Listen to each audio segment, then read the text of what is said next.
What would it take to convince you that the world had truly changed? Not just your personal life, but everything. What's up, everybody? I'm Tyson Putoff, and this is scene 27 of the Jesus X30 Challenge.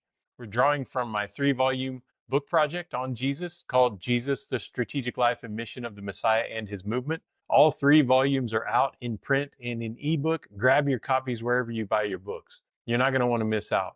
We can go into a lot more depth in the books than we're able to in these short episodes. You can buy these at any bookseller, online, in print, ebooks. Check them out at your local library. Whatever you need to do, grab your copies of these books and follow along. So in this scene, scene 27, we come to the heart of the gospel story, the resurrection of Jesus. Every gospel records this moment, but in slightly different terms, but all agree on the core meaning of the resurrection, that this is the beginning of the new creation.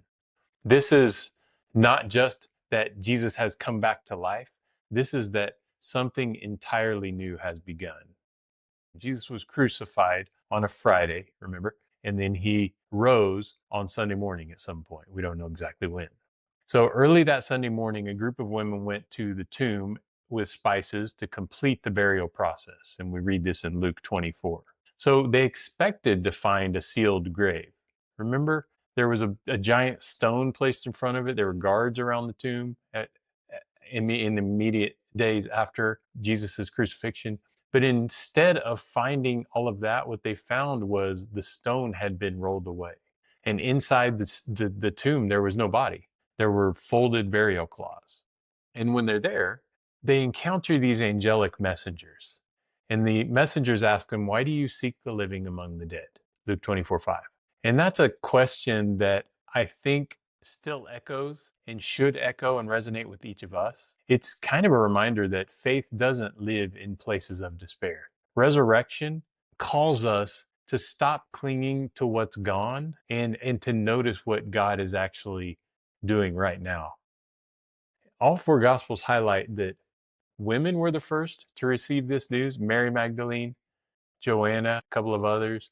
In a culture where women's testimony carried little authority, their presence is a critically important detail. It shows that the story wasn't written to impress anybody. It shows that the writers and those who were recording this story and passing it down verbally and orally until the gospel writers wrote it down, they weren't trying to give details that would give strength to the story unnecessarily. They were giving details that, in fact, might weaken their testimony in their own culture.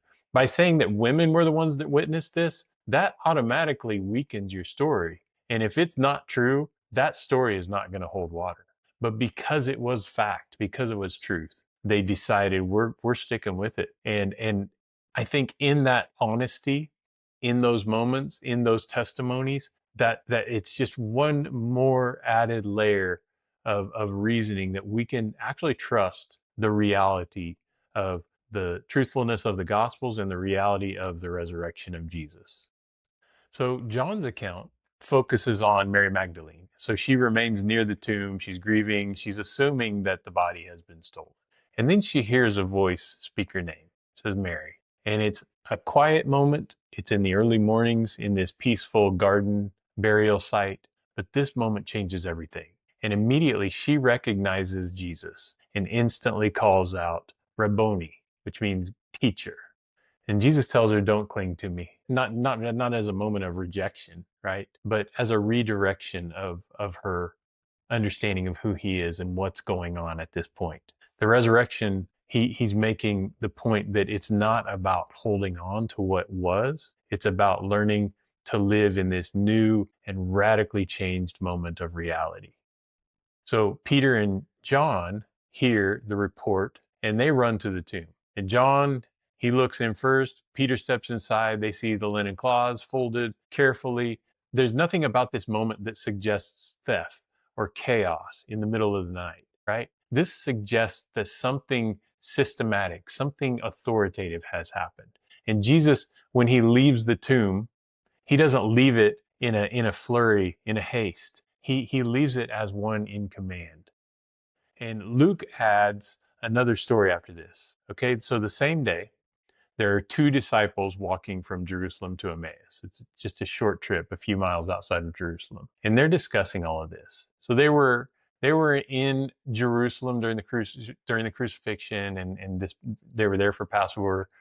We don't know who they are necessarily, or how close or how distant they were from Jesus in terms of his following, but they had an idea of what was supposed to happen. And they say to each other, we had hoped that Jesus was the one to redeem Israel. And Jesus joins them on their walk from Jerusalem to Emmaus, and they don't recognize him.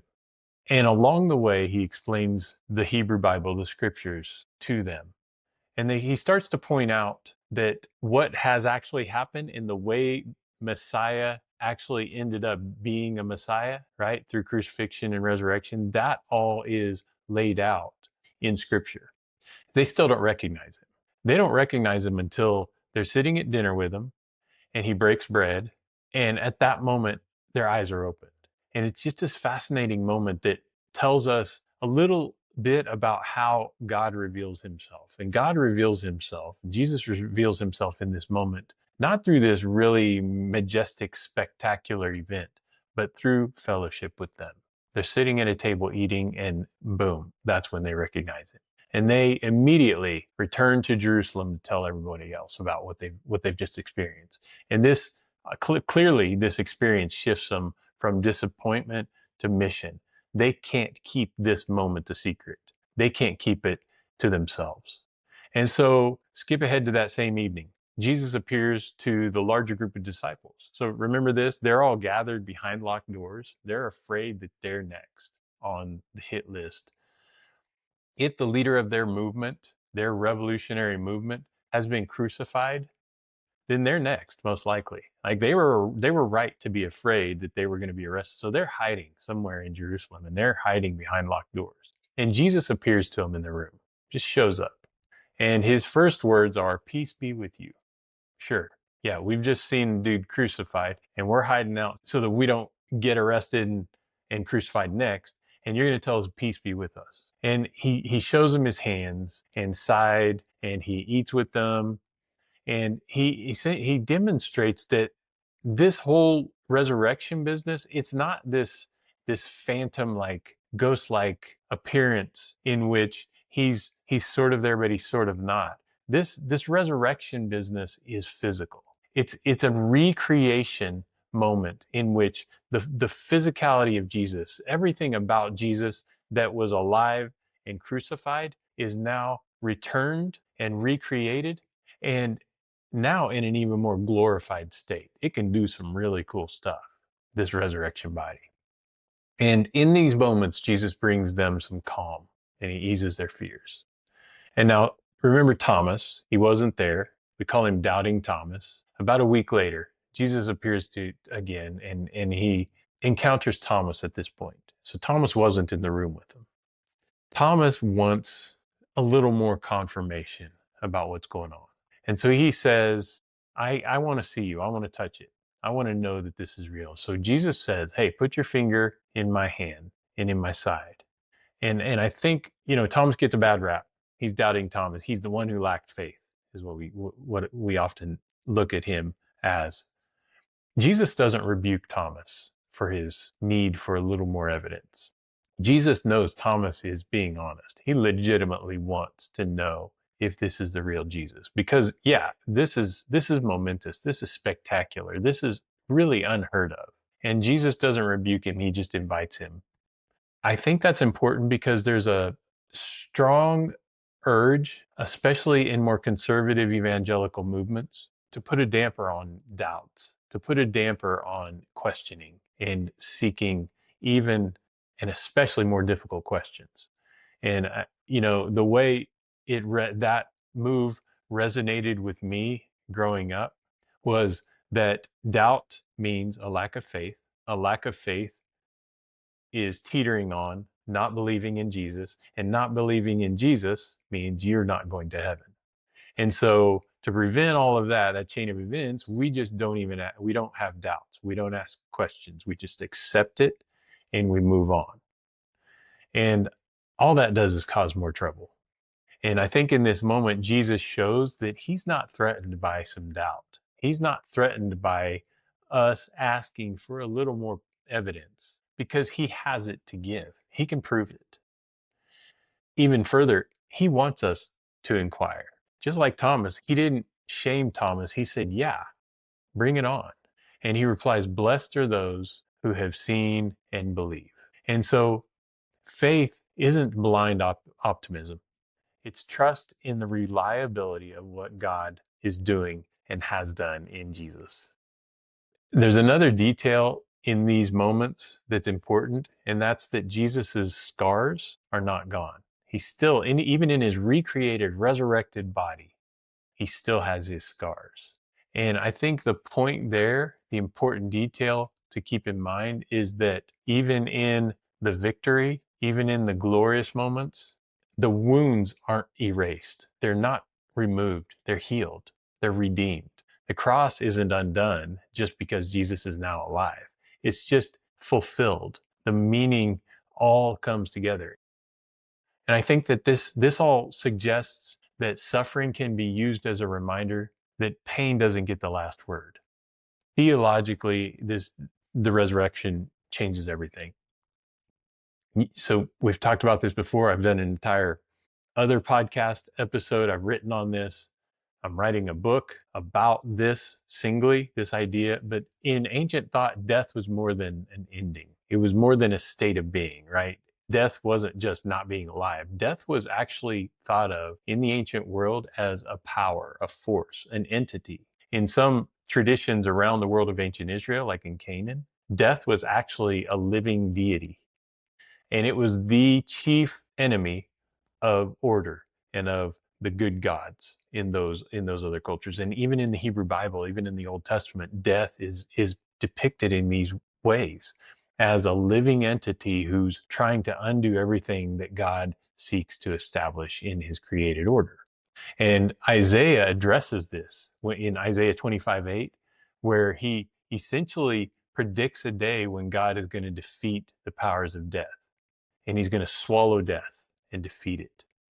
And the resurrection is that victory in physical form. Paul later on calls Jesus the first fruits, the first example of what will happen to all creation who has now been set free from the grip and the jaws of death. And I love how quiet all of this happens. There's no public announcement. There's no display of force. There's no victory march and triumphal entry at this point. The risen Jesus just meets people in gardens and on roads and in homes and at the dinner table. And I think that we need to understand that this revolution, the revolution that Jesus inaugurated a couple of years before his crucifixion and resurrection, the revolution begins in the small encounters then, and it does so still in our lives. The revolution that Jesus has inaugurated expands through ordinary people like you and me, who are willing to see the truth of who Jesus is, the truth of how Jesus operates, and God's renewal of all of creation starts and expands through people like us, close to the ground. It's a grassroots movement. It doesn't begin and end and expand in the centers of power and wealth and prestige and in politics. Even more, the resurrection carries a political claim. In the Roman world, emperors were declared as sons of God after death, a lot of times, sometimes before death, but almost always after death, and they were honored as divine. The gospel writers turned that idea upside down. Instead of being a Roman emperor who's ruled with force and might and expanded the bank accounts of the wealthy and established his name on monuments, the gospel writers turned the idea upside down in saying that the crucified man from Galilee is the true Son of God, whose life and not his succumbing to death, his submission to death, defines his lordship. The empire's final weapon, execution, the crucifixion, has ultimately failed to do what it sought to do. Every human system built on fear or domination stands opposed to the empire and the kingdom of Jesus, and stands exposed as temporary and feeble in the light of Jesus' own kingdom and power. We could talk about the resurrection for for years and still not really grasp the incredibleness of it.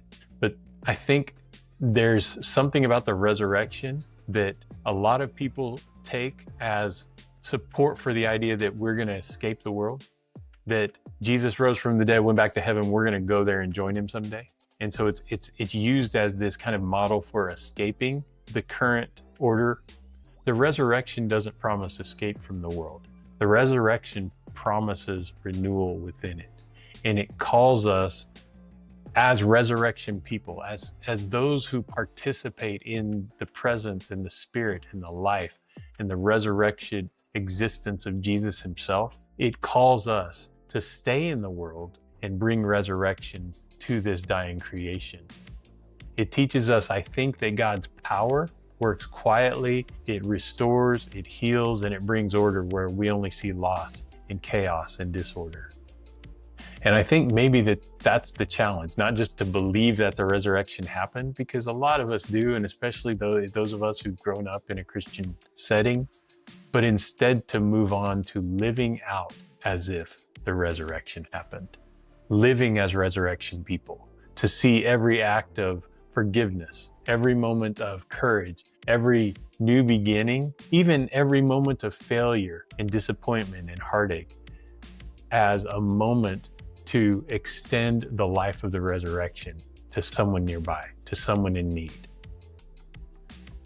Lekumad, go and learn. Come back for scene 28 of the JesusX30 challenge.